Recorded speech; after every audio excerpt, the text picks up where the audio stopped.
ನಮಸ್ಕಾರ ಸ್ನೇಹಿತರೆ.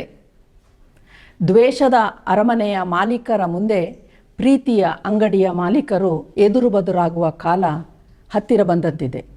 10 ವರ್ಷಗಳಿಂದ ನಮ್ಮನ್ನು ಬಿಟ್ಟರೆ ಬೇರೆ ಯಾರೂ ಇಲ್ಲ ಎಂದು ಮೆರೆಯುತ್ತಿದ್ದ ಸಂಸತ್ತಿನಲ್ಲೂ ಹೊರಗೆಯೂ ರಾಹುಲ್ ಗಾಂಧಿ ಮತ್ತು ಗಾಂಧಿ ಪರಿವಾರವನ್ನು ದ್ವೇಷಿಸುತ್ತಾ ಗೇಲಿ ಮಾಡುತ್ತಾ ತಮ್ಮ ಭಕ್ತರನ್ನು ಮೆಚ್ಚಿಸಲು ಮೋದಿ ಅಮಿತ್ ಶಾ ಹರಸಾಹಸ ಪಡುತ್ತಿದ್ದರು.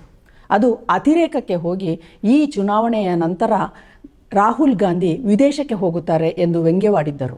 ಆದರೆ ತಾನು ಬಗೆದದ್ದು ಎಲ್ಲ ಕಾಲದಲ್ಲೂ ನಿಜವಾಗಲ್ಲ ಎಂಬ ಪಾಠವನ್ನು ಈ ಚುನಾವಣೆಯಲ್ಲಿ ದೇಶದ ಜನ ಮತದಾನದ ಮೂಲಕ ತೋರಿಸಿಕೊಟ್ಟಿದ್ದಾರೆ. ಈಗ ರಾಹುಲ್ ಗಾಂಧಿ ವಿದೇಶಕ್ಕೆ ಹೋಗೋ ಬದಲು ಅಜ್ಜಿ ಇಂದಿರಾ ಗಾಂಧಿಯವರ ಪ್ರತಿರೂಪದಂತಿರುವ ತಂಗಿಯ ಕೈ ಹಿಡಿದು ಸಂಸತ್ತಿಗೆ ಪ್ರವೇಶಿಸುವ ಆ ಗಳಿಗೆಗಾಗಿ ಅಭಿಮಾನಿಗಳು ಕಾತರದಿಂದ ಕಾಯುತ್ತಿದ್ದಾರೆ. ರಾಹುಲ್ ಗಾಂಧಿಯವರು ಬಿಟ್ಟುಕೊಟ್ಟ ವಯನಾಡು ಕ್ಷೇತ್ರಕ್ಕೆ ಕಾಂಗ್ರೆಸ್ನಿಂದ ಪ್ರಿಯಾಂಕಾ ಗಾಂಧಿ ಸ್ಪರ್ಧಿಸುತ್ತಿದ್ದಾರೆ ಎಂಬ ಸುದ್ದಿ ರಾಜಕೀಯ ವಲಯದಲ್ಲಿ ಹಲವು ಚರ್ಚೆಗೆ ಕಾರಣವಾಗಿದೆ. ಪ್ರಿಯಾಂಕಾ ಗಾಂಧಿಯವರನ್ನು ಮಣಿಸಲು ಬಿಜೆಪಿಯಿಂದ ಸ್ಮೃತಿ ಇರಾನಿಯನ್ನು ಕಣಕ್ಕಿಳಿಸಲಾಗುತ್ತಿದೆ ಎಂಬ ಸುದ್ದಿಯೂ ಹರಿದಾಡುತ್ತಿದೆ. ಹಿಂದೆ ಬಳ್ಳಾರಿಯಿಂದ ಸೋನಿಯಾ ಗಾಂಧಿ ಅವರ ಪ್ರತಿಸ್ಪರ್ಧಿಯಾಗಿ ಸುಷ್ಮಾ ಸ್ವರಾಜ್ ಸ್ಪರ್ಧಿಸಿದ್ದನ್ನು ಇಲ್ಲಿ ನೆನಪು ಮಾಡಿಕೊಳ್ಳಬೇಕು. ಅಣ್ಣ ತಂಗಿಯ ನಡುವಣ ಬಾಂಧವ್ಯವನ್ನು ರಾಹುಲ್ ಸಾರ್ವಜನಿಕವಾಗಿ ವ್ಯಕ್ತಪಡಿಸಿದ ಕಾರಣಕ್ಕೆ ಟ್ರೋಲಿಗರಿಗೆ ಆಹಾರವಾಗಿದ್ದರು. ಈಗಲೂ ತಮ್ಮ ತಂಗಿಯನ್ನು ಕಂಡ ತಕ್ಷಣ ಮುದ್ದಾಡುವ ರಾಹುಲ್ ಸಾಮಾನ್ಯ ಮನುಷ್ಯನ ಸಹಜ ಭಾವನೆಯ ಪ್ರತಿರೂಪವಾಗಿದ್ದಾರೆ. ಅವಕಾಶ ಸಿಕ್ಕಾಗಲೆಲ್ಲ ಅಣ್ಣ ರಾಹುಲ್ರ ಸಾಮರ್ಥ್ಯವನ್ನು ಪ್ರಿಯಾಂಕಾ ಜನರ ಮುಂದೆ ತೆರೆದಿಡುತ್ತಲೇ ಬಂದಿದ್ದಾರೆ. ಸಹೋದರನನ್ನು ದಡ್ಡ ಎಂದು ಬಿಂಬಿಸಲು ಬಿಜೆಪಿ ಕೋಟ್ಯಾಂತರ ಹಣ ವ್ಯಯ ಮಾಡಿದೆ ಎಂಬ ಆರೋಪವನ್ನು ಪ್ರಿಯಾಂಕಾ ಗಾಂಧಿ ಮಾಡಿದ್ದರು. ರಾಹುಲ್ ಪ್ರಿಯಾಂಕಾ ಇಬ್ಬರೂ ಬಾಲ್ಯದಲ್ಲಿ ಅಜ್ಜಿ ಅಪ್ಪನ ಹತ್ಯೆ ರಕ್ತಪಾತ ಕಂಡವರು. ತಮ್ಮ ಕುಟುಂಬ ಆಘಾತದಿಂದ ಹೊರಬರುತ್ತಿದ್ದಂತೆ ವೈಯಕ್ತಿಕ ಟೀಕೆಗಳನ್ನು ಎದುರಿಸಬೇಕಾಯಿತು. ಕಾಂಗ್ರೆಸ್ ಪಕ್ಷವನ್ನು ಮತ್ತೆ ಗೆಲುವಿನ ದಡ ಸೇರಿಸಿದ್ದ ತಾಯಿ ಸೋನಿಯಾರನ್ನು ಬಿಜೆಪಿ ಭಕ್ತಪಡೆ ಹೀನಾಮಾನ ಟ್ರೋಲ್ ಮಾಡಿದಾಗಲೂ ಸಂಯಮದಿಂದ ಇದ್ದ ಈ ಅಣ್ಣ ತಂಗಿ ಮಾದರಿಯಾಗಿದ್ದಾರೆ. ಎಂತಹ ಆರೋಪ ಬಂದಾಗಲೂ ವಿಚಲಿತರಾಗದ ಕುಟುಂಬವದು. ಬಿಜೆಪಿಯ ಅಗ್ರಗಣ್ಯ ನಾಯಕರಿಂದ ಹಿಡಿದು ಸಾಮಾನ್ಯ ಕಾರ್ಯಕರ್ತರವರೆಗೆ ತಾಯಿ ಸೋನಿಯಾರನ್ನು ವ್ಯಂಗ್ಯವಾಡಿದವರೇ ಹೆಚ್ಚು. ಈಗಲೂ ಆಕೆಯನ್ನು ಇಟಲಿಯವರು ಅಂತಾರೆ. ಅರ್ಧ ಶತಮಾನದಿಂದ ಭಾರತದಲ್ಲಿ ನೆಲೆಸಿ ಸಕ್ರಿಯ ರಾಜಕಾರಣಿಯಾಗಿದ್ದರೂ ಆಕೆಯನ್ನು ಭಾರತೀಯಳು ಎಂದು ಒಪ್ಪುತ್ತಿಲ್ಲ ಮೋದಿ ಭಕ್ತಪಡೆ. ಈ ಕುಟುಂಬವನ್ನು ಲೂಟಿಕೋರರು ಎಂಬ ಪಟ್ಟ ಕಟ್ಟಿದಾಗಲೂ ಅವರು ಸಿಟ್ಟಾಗಲಿಲ್ಲ. ಎರಡೆರಡು ಆಘಾತ ಕಂಡ ಈ ಮಕ್ಕಳು ತಮ್ಮ ಪಾಡಿಗೆ ತಾವು ವಿದೇಶದಲ್ಲಿ ಬದುಕು ಕಳೆಯಬಹುದಿತ್ತು. ಆದರೆ ಅವರು ಹಾಗೆ ಮಾಡಿಲ್ಲ. ಅವರಲ್ಲಿರುವ ದೇಶಪ್ರೇಮ, ಬಡವರ ಮೇಲಿನ ಕಾಳಜಿ, ಎಲ್ಲರನ್ನು ಪ್ರೀತಿಯಿಂದ ಅಪ್ಪುವ ಅವರ ಕಕ್ಕುಲಾತಿಗೆ ಮಾರು ಹೋಗದಿರಲು ಸಾಧ್ಯವೇ? 2 ಹಂತಗಳಲ್ಲಿ ರಾಹುಲ್ ನಡೆಸಿದ ಭಾರತ್ ಜೋಡೋ ಯಾತ್ರೆಯಲ್ಲಿ ಅಸಹಾಯಕ ಜನ ರಾಹುಲ್ನಲ್ಲಿ ತಮ್ಮನ್ನು ಸಂತೈಸುವ ಸೋದರನನ್ನು ಕಂಡಿದ್ದಾರೆ. ತಮ್ಮ ಕಷ್ಟ ಹೇಳಿಕೊಂಡಿದ್ದಾರೆ.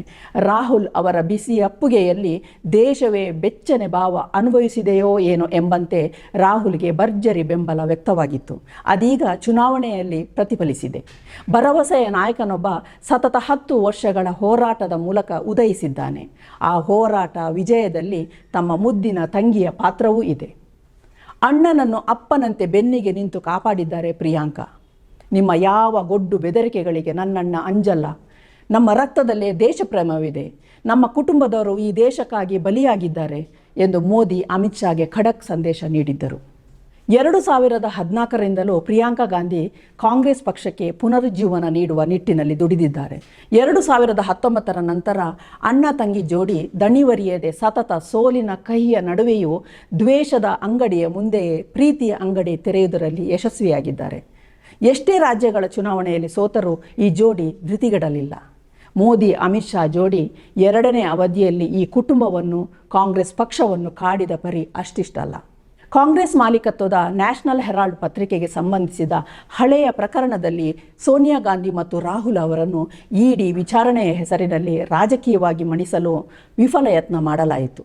ಮಲ್ಲಿಕಾರ್ಜುನ ಖರ್ಗೆ ಅವರಿಗೂ ಈ ಪ್ರಕರಣದಲ್ಲಿ ಬೆದರಿಸಲಾಯಿತು. ಬಿಜೆಪಿಯ ಈ ದ್ವೇಷ ರಾಜಕಾರಣವೇ ಇಂದು ಈ ಅಣ್ಣ ತಂಗಿ ಜೋಡಿಯನ್ನು ಹೋರಾಟಗಾರರನ್ನಾಗಿ ರೂಪಿಸಿದೆ. ಯುವ ಜನರ ಭರವಸೆಯ ಹೊಂಗಿರಣಗಳಾಗಿ ಚಿಮ್ಮುವಂತೆ ಮಾಡಿದೆ. ಕಾಂಗ್ರೆಸ್ ಪಕ್ಷವೇ ಸಂಪೂರ್ಣ ಸಂಕಷ್ಟದಲ್ಲಿದ್ದ ಸಮಯದಲ್ಲಿಯೇ ಪ್ರಿಯಾಂಕಾ ಗಾಂಧಿ ಹೆಚ್ಚು ಆಕ್ಟಿವ್ ಆಗಿ ಪಕ್ಷದಲ್ಲಿ ಕಾಣಿಸಿಕೊಂಡರು. ಅಣ್ಣನ ಜೊತೆಗೆ ನಿಂತು ಹೋರಾಟದ ಮೂಲಕವೇ ಇಂದು ಪಕ್ಷವನ್ನು ಗಟ್ಟಿಗೊಳಿಸಿದ್ದಾರೆ. ಕಾರ್ಯಕರ್ತರಲ್ಲಿ ಹುರುಪು ತುಂಬಿದ್ದಾರೆ. ಚುನಾವಣೆಗೆ 6 ತಿಂಗಳಿರುವಾಗ ರಾಹುಲ್ ಗಾಂಧಿಯವರನ್ನು ಸಂಸದನ ಸ್ಥಾನದಿಂದ ಅನರ್ಹಗೊಳಿಸಿ ಸಂಸತ್ತಿನಿಂದ ಹೊರಹಾಕಿದ್ದಲ್ಲದೆ ತರಾತುರಿಯಲ್ಲಿ ಮನೆಯನ್ನು ಖಾಲಿ ಮಾಡಿಸಲಾಯಿತು. ಇದು ಮೋದಿಯವರ ದ್ವೇಷದ ಮಟ್ಟವನ್ನು ದೇಶಕ್ಕೆ ತೋರಿಸಿತ್ತು. ಇದೀಗ ನಡೆದ ಲೋಕಸಭಾ ಚುನಾವಣೆಯಲ್ಲಿ 400 ಪಾರ್ ಎನ್ನುತ್ತಾ ಬಿಜೆಪಿಗೆ 400ಕ್ಕೂ ಹೆಚ್ಚು ಸೀಟು ಬರುತ್ತದೆ ಎಂದು ಹುಸಿ ಭರವಸೆಯನ್ನು ಬಿತ್ತಿ ಹೇಗಾದರೂ ಮಾಡಿ ಚುನಾವಣೆ ಗೆಲ್ಲುವ ಉತ್ಸಾಹದಲ್ಲಿದ್ದ ಮೋದಿ ಅಮಿತ್ ಶಾ ಜೋಡಿಗೆ ತಲೆಯ ಮೇಲೆ ಆಕಾಶವೇ ಬಿದ್ದಂತಾಗಿದೆ. ಈಗ ಅವರಿರುವುದು ಹಂಗಿನರಮನೆಯಲ್ಲಿ. ನಿತೀಶ್ ಕುಮಾರ್, ಚಂದ್ರಬಾಬು ನಾಯ್ಡು ಪಕ್ಷಗಳ ಮೇಲೆ ಮೋದಿಯವರ ಹಂಗಿನರಮನೆ ನಿಂತಿದೆ. ರಾಹುಲ್ ಗಾಂಧಿ ಉತ್ತರ ಭಾರತದಿಂದ ಪಲಾಯನ ಮಾಡಿದ್ದಾರೆ. ವಯನಾಡಿನಿಂದ ಮಾತ್ರ ಸ್ಪರ್ಧಿಸುತ್ತಾರೆ. ಸೋನಿಯಾ ರಾಯ್ಬರೇಲಿ ತೊರೆದಿದ್ದಾರೆ. ಉತ್ತರ ಭಾರತದಿಂದ ಖಾಲಿಯಾಗ್ತಿದೆ ಕಾಂಗ್ರೆಸ್ ಎಂಬ ಬಿಜೆಪಿ ಕನಸು ಭಗ್ನಗೊಂಡಿದೆ. ರಾಹುಲ್ ರಾಯ್ಬರೇಲಿಯಲ್ಲಿ ಸ್ಪರ್ಧಿಸುವ ಘೋಷಣೆ ಮಾಡಿದಾಗ ವಯನಾಡಿನಲ್ಲಿ ಸೋಲುವ ಭಯದಿಂದ ಮತ್ತೊಂದು ಕ್ಷೇತ್ರದಲ್ಲಿ ಸ್ಪರ್ಧಿಸುತ್ತಿದ್ದಾರೆ ಅಂತ ಗೇಲಿ ಮಾಡಿದ್ರು ಸ್ಮೃತಿ ಇರಾನಿ. ಅದಕ್ಕೆ ತಕ್ಕ ಉತ್ತರವನ್ನು ಮತದಾರರು ನೀಡಿದ್ದಾರೆ. 2 ಕ್ಷೇತ್ರಗಳಲ್ಲಿ 3-4 ಲಕ್ಷಗಳ ಮತದ ಅಂತರದಿಂದ ರಾಹುಲ್ ಗಾಂಧಿಗೆ ಆಶೀರ್ವಾದ ಮಾಡಿದ್ದಾರೆ. ಅಷ್ಟೇ ಅಲ್ಲ, ಅಮೇಥಿಯಿಂದ ಸ್ಪರ್ಧಿಸಿ ಅಧಿಕಾರದ ಮದದಲ್ಲಿ ತೇಲುತ್ತಿದ್ದ ಸ್ಮೃತಿ ಇರಾನಿಯವರನ್ನು ಮನೆಗೆ ಕಳಿಸಿದ್ದಾರೆ. ಅಮೇಥಿ ಮತ್ತು ರಾಯ್ಬರೇಲಿಯಲ್ಲಿ ರಾಹುಲ್ ಪ್ರಿಯಾಂಕಾ ಜೋಡಿ ಬಿರುಸಿನ ಪ್ರಚಾರ ನಡೆಸಿತ್ತು.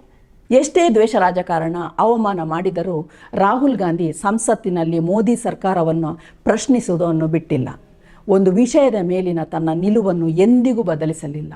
ಈಗ ವಯನಾಡಿನಲ್ಲಿ ನಡೆಯುತ್ತಿರುವ ಉಪಚುನಾವಣೆಯಲ್ಲಿ ಪ್ರಿಯಾಂಕಾ ಸ್ಪರ್ಧಿಸಲಿದ್ದಾರೆ ಎಂಬ ಘೋಷಣೆಯೇ ದೇಶದ ಜನರ ಚಿತ್ತ ವಯನಾಡಿನತ್ತ ಸೆಳೆದಿದೆ. ಅಷ್ಟೇ ಅಲ್ಲ, ಈ ಅಣ್ಣ ತಂಗಿ ಜೋಡಿಯನ್ನು ಜನ ಈಗಲೇ ಸಂಸತ್ತಿನೊಳಗೆ ಕಲ್ಪಿಸಿಕೊಳ್ಳಲು ಶುರು ಮಾಡಿದ್ದಾರೆ. ಸಾರ್ವತ್ರಿಕ ಚುನಾವಣೆಯಲ್ಲಿಯೇ ಪ್ರಿಯಾಂಕಾ ಸ್ಪರ್ಧಿಸಬೇಕು ಎಂದು ಕಾಂಗ್ರೆಸ್ ನಾಯಕರು ಬಯಸಿದ್ದರು. ಆದರೆ ಅವರು ಅದನ್ನು ನಿರಾಕರಿಸಿದ್ದರು. ತಾವು ಸ್ಟಾರ್ ಪ್ರಚಾರಕರಾಗಿ ದೇಶದೆಲ್ಲೆಡೆ ಕಾಂಗ್ರೆಸ್ ಅಭ್ಯರ್ಥಿಗಳ ಗೆಲುವಿಗೆ ಶ್ರಮಿಸಬೇಕಿದೆ ಎಂಬ ಕಾರಣವನ್ನು ಅವರು ನೀಡಿದ್ದರು. ಚುನಾವಣೆಯ ಪ್ರಚಾರ ಸಭೆಗಳ ಉದ್ದಕ್ಕೂ ಬಿಜೆಪಿ ಮೋದಿಯವರ ಸುಳ್ಳು ಆರೋಪಗಳಿಗೆ ಕೌಂಟರ್ ಕೊಡುತ್ತಲೇ ಹೋದರು. ಅಣ್ಣ ತಂಗಿಯ ವಾಗ್ಬಾಣಕ್ಕೆ ಪ್ರತಿಯಾಗಿ ಮೋದಿ ಬತ್ತಳಿಕೆಯಲ್ಲಿ ಯಾವ ಅಸ್ತ್ರವೂ ಇರಲಿಲ್ಲ. ಹಾಗಾಗಿ ಮೋದಿಯವರು ಹಿಂದೂ ಮುಸ್ಲಿಂ ವಿಚಾರಕ್ಕೆ ಜೋತು ಬಿದ್ದರು. ಮೋದಿಯವರ ದ್ವೇಷದ ಉತ್ಪ್ರೇಕ್ಷಿತ ಹೇಳಿಕೆಗಳಿಗೆ ಅಯೋಧ್ಯೆಯ ಜನರೇ ವೋಟ್ ಹಾಕಲಿಲ್ಲ. ಸ್ಪಷ್ಟ ಬಹುಮತದ ಹತ್ತಿರವೂ ಬಿಜೆಪಿ ಸುಳಿಯಲಿಲ್ಲ. ಕಾಂಗ್ರೆಸ್ ಅಧಿಕಾರಕ್ಕೆ ಬಂದರೆ ತಾಯಂದಿರ ಮಾಂಗಲ್ಯವನ್ನು ಕಿತ್ತುಕೊಳ್ಳಲಿದೆ ಎಂಬ ಹೇಳಿಕೆಗೆ ಪ್ರತಿಯಾಗಿ ಪ್ರಿಯಾಂಕಾ ಆಡಿದ ಮಾತು ಜನರ ಮನಸ್ಸಿನಲ್ಲಿ ನೇರವಾಗಿ ನಾಟುವಂತಿತ್ತು. ಈ ದೇಶವನ್ನು 60 ವರ್ಷ ಕಾಂಗ್ರೆಸ್ ಆಳಿದೆ. ಯಾರ ಮಾಂಗಲ್ಯವನ್ನು ನಾವು ಕಿತ್ತುಕೊಂಡಿಲ್ಲ. ದೇಶಕ್ಕಾಗಿ ತಮ್ಮ ಮಾಂಗಲ್ಯ ತ್ಯಾಗ ಮಾಡಿದ್ದಾರೆ ಎಂದಿದ್ದರು. ಅಣ್ಣ ರಾಹುಲ್ರನ್ನು ಮೋದಿಯವರು ಶಹಜಾದ್ ಅಂದರೆ ರಾಜಕುಮಾರ ಎಂದು ಕರೆದಿದ್ದಕ್ಕೆ ಮೋದಿಯವರು ಜನರಿಂದ ದೂರ ಇರುವ ಶಹನ್ಶಾ ಅಂದರೆ ರಾಜರ ರಾಜ ಚಕ್ರವರ್ತಿ ಎಂದು ಕುಟುಕಿದ್ದರು ಪ್ರಿಯಾಂಕಾ. ನನ್ನ ಸಹೋದರ ಜನರ ಕಷ್ಟ ಕೇಳಲು, ರೈತರು ಕಾರ್ಮಿಕರಲ್ಲಿ ಧೈರ್ಯ ತುಂಬಲು ಕನ್ಯಾಕುಮಾರಿಯಿಂದ ಕಾಶ್ಮೀರದವರೆಗೆ 4000 ಕಿಲೋಮೀಟರ್ ಪಾದಯಾತ್ರೆ ಮಾಡಿದರು. ಆದರೆ ಶಹನ್ಶಾ ಮೋದಿ ಅರಮನೆಯಲ್ಲಿ ವಾಸ ಮಾಡ್ತಿದ್ದಾರೆ. ಧೂಳಿನ ಸಣ್ಣ ಕಲೆಯೂ ಇಲ್ಲದ ಶುಭ್ರವಾದ ಬಟ್ಟೆ, ನೀಟಾದ ಕೂದಲು. ಅವರು ಎಂದಾದರೂ ಜನರ ಶ್ರಮದ ದುಡಿಮೆ ಬೇಸಾಯವನ್ನು ಅರ್ಥ ಮಾಡಿಕೊಳ್ಳಲು ಸಾಧ್ಯವೇ ಎಂದು ಮಾತಿನ ಚಾಟಿ ಬೀಸಿದ್ರು ಪ್ರಿಯಾಂಕಾ ಅವರು. ಮೋದಿಯವರ ಒಂದೊಂದು ಹೇಳಿಕೆಗೂ ಒಂದೊಂದು ಬಾಣ ಬಿಡುತ್ತಲೇ ಹೋದ ಪ್ರಿಯಾಂಕಾ ಅವರ ಮಾತಿನ ಶೈಲಿ ದೇಶದ ಬಹುತೇಕರ ಹೃದಯವನ್ನು ಮುಟ್ಟಿದೆ. NDA ಸರ್ಕಾರ ರಚನೆಯಾಗುತ್ತಲೇ ಬಿಜೆಪಿ ಮೋದಿ ಪರಿವಾರದಲ್ಲಿ ಸೂತಕದ ಛಾಯೆ ಆವರಿಸಿದೆ. ಎಂದಿನ ಸಂಭ್ರಮವಿಲ್ಲ. ಎಲ್ಲರ ಮುಖವು ಕಳಾಹೀನವಾಗಿದೆ. ನಾಯ್ಡು, ನಿತೀಶ್ ಸಣ್ಣ ಪುಟ್ಟ ಪಕ್ಷಗಳ ಮುಂದೆ ಮೋದಿ ಪರಿವಾರ ನಡುಬಗ್ಗಿಸಿ ನಿಲ್ಲಬೇಕಿದೆ.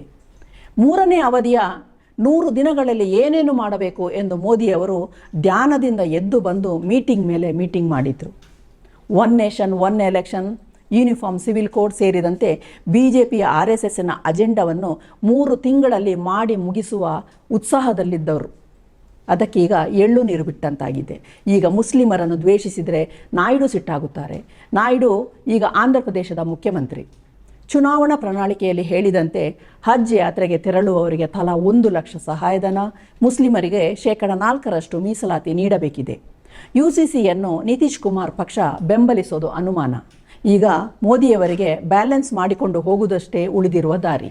ಈ ಮಧ್ಯೆ ಸಂಸತ್ತಿನಲ್ಲಿ ಮೋದಿ ಶಾ ಅವರನ್ನು ಖಂಡಿತವಾಗಿಯೂ ಪತರಗುಟ್ಟುವಂತೆ ಮಾಡಲಿದ್ದಾರೆ ರಾಹುಲ್, ರಾವಣ್, ಅಖಿಲೇಶ್ ಯಾದವ್, ಮಹುವಾ ಮೊಯ್ತ್ರಾ ಮುಂತಾದ ಬಿಸಿ ರಕ್ತದ ಯುವ ಪಡೆ. ವಯನಾಡಿನ ಜನ ಪ್ರಿಯಾಂಕರನ್ನು ಮನೆ ಮಗಳಂತೆ ಆಧರಿಸಲಿದೆ ಎಂಬುದರಲ್ಲಿ ಅನುಮಾನವಿಲ್ಲ. ಇನ್ನಾರು ತಿಂಗಳಲ್ಲಿ ಅವರನ್ನು ಸಂಸತ್ತಿನಲ್ಲಿ ನೋಡಲು ಅವರ ಅಭಿಮಾನಿಗಳು ಕಾತರದಿಂದ ಕಾದಿದ್ದಾರೆ. ಚಿಕ್ಕಮಗಳೂರಿನಿಂದ ಅಜ್ಜಿ ಇಂದಿರಾ ಗಾಂಧಿ ಸ್ಪರ್ಧಿಸಿದ್ದರು. ಈಗ ವಯನಾಡಿನಿಂದ ಮೊಮ್ಮಗಳು ಸಂಸತ್ತಿಗೆ ಪ್ರವೇಶಿಸಿದರೆ ಉತ್ತರದಿಂದ ದಕ್ಷಿಣದವರೆಗೆ ಅಣ್ಣ ತಂಗಿಯ ಪ್ರಭಾವ ವಿಸ್ತರಿಸಲಿದೆ. ಅಣ್ಣನಂತೆ ತಂಗಿಯು ಸಂಸತ್ತಿನಲ್ಲಿ ಸರ್ಕಾರದ ದುರಾಡಳಿತದ ವಿರುದ್ಧ ಹೋರಾಟ ಮಾಡಲಿದ್ದಾರೆ. ಇದರಲ್ಲಿ ಯಾವ ಸಂಶಯವೂ ಇಲ್ಲ. ಜೂನಿಯರ್ ಇಂದಿರಾ ಕಾಂಗ್ರೆಸ್ಸಿನ ಪ್ರಬಲ ನಾಯಕಿಯಾಗಿ ಹೊರಹೊಮ್ಮುತ್ತಿದ್ದಾರೆ. ಸರಳತೆ, ಗೌರವದ ನಡವಳಿಕೆ, ದೇಶದ ಜನರ ಬಗೆಗಿನ ಕಾಳಜಿ ತುಂಬಿದ ಮಾತುಗಳು ಜನರ ಅಂತಃಕರಣವನ್ನು ತಲುಪಿವೆ. ದ್ವೇಷ ರಾಜಕಾರಣವೇ ಮೇಳೈಸುತ್ತಿದ್ದ 1 ದಶಕದ ದುರಾಡಳಿತಕ್ಕೆ ತಕ್ಕ ಉತ್ತರವನ್ನು ಸಂಸತ್ತಿನಲ್ಲಿ ಪ್ರಿಯಾಂಕಾ ನೀಡುವರೆ? ಅಂತಹ ಅವಕಾಶವನ್ನು ವಯನಾಡಿನ ಜನ ಸಲೀಸಾಗಿ ಕೊಡುವರೆ? ಕಾದು ನೋಡಬೇಕಿದೆ. ಮತ್ತಷ್ಟು ವಿಶೇಷ ವಿಡಿಯೋಗಳನ್ನು ನೋಡಲು ಮತ್ತು ಹೊಸ ವಿಡಿಯೋಗಳ ಬಗ್ಗೆ ತಿಳಿಯಲು ಈ ದಿನ .com ಯೂಟ್ಯೂಬ್ ಚಾನೆಲ್ ಸಬ್ಸ್ಕ್ರೈಬ್ ಮಾಡಿ ಮತ್ತು ಬೆಲ್ ಐಕಾನ್ ಕ್ಲಿಕ್ ಮಾಡಿ.